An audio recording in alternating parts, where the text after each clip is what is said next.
Hey guys, GaijinGuide here, and today I want to talk about something that's been on my mind. And from my personal experience, I've lived in both Switzerland and Japan. And I noticed that when people go to live in a new country, usually there's one of two reactions. Either they feel closer, more connected with humankind, they see the things that are common across cultures and people, that bind us, and they're really good at accepting that and integrating into the society. And another reaction is when you go abroad and spend, a certain amount of time, you start to see the differences. What makes you you, what makes you Canadian or American, and what makes sort of the host country, the place you're staying, different, and the things that define you.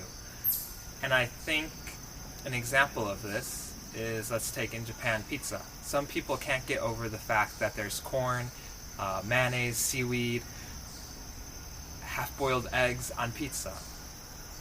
And they just, this isn't pizza, I won't eat this. It's not what I'm used to. Pizza is sauce, cheese, thin crust. And then there's other people who look at the pizza, say, it's something I'm not used to, but it's pizza here. It's what they call pizza. They've adapted it to their taste.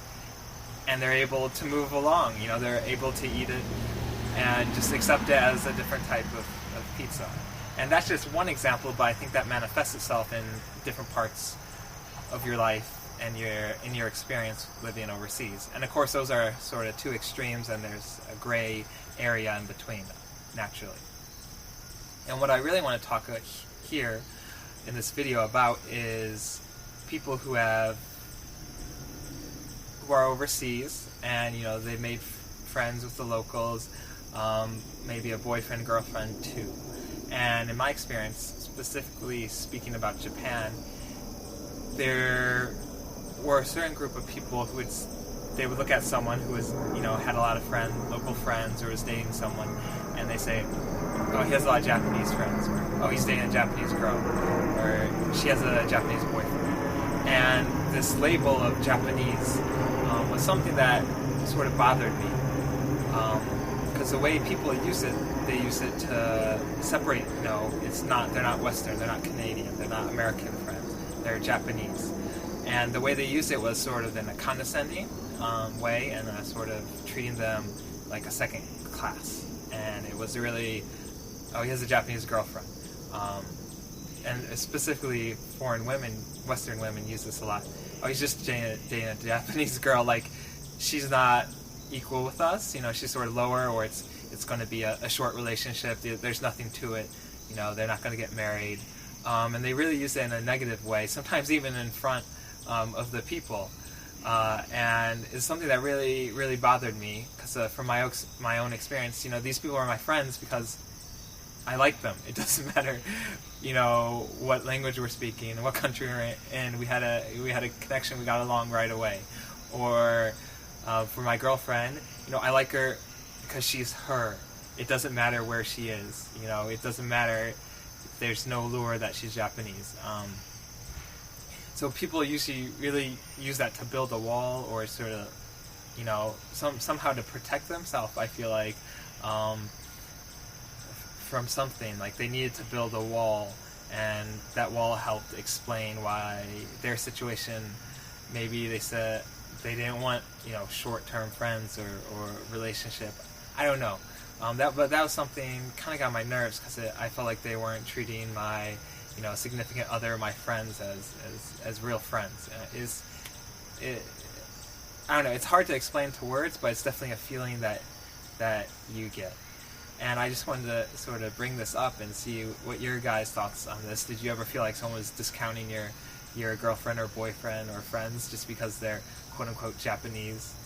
You often hear people in videos, I got Japanese friends, or it's why are you qualifying it with Japanese? I don't really get that. Along those lines, another thing is people would be like, oh, he speaks Japanese well, because he's got a Japanese girlfriend. Let me tell you, the person speaks well because they put in, hours, probably thousands of hours studying. Instead of going to the bar, they studied. They studied when they woke up, they studied when they came home. And that's why they're literate, that's why they can read, that's why they can, function at a high level in this society. Certainly having a lot of friends, local friends, or dating someone who speaks the language you're studying can sort of increase the chances you have to talk, and can help you as far as the smoothness of your speaking. But let me tell you, your significant other isn't your teacher. Most of the times they want to, they want to hang out with you and do fun things. They don't want to sit there and teach you anything, at least consistently, from my experience. So another thing was discounting someone's effort just because they're dating someone of a different culture or have a lot of friends. It's like they're putting in the effort. There's plenty of relationships where the common language turns out to be English, or or the person doesn't speak the language of their partner, and they just speak English all the time. So those are just two things that I think sometimes people write off, someone's effort, or write off other people because they've built this wall internally, and they see themselves as so separate, from the culture there. And so what do you guys think? Am I off here? Are your experiences not mine? I hope you can leave a comment, or start a video, make a video response. I'd be interested to hear what you had to say.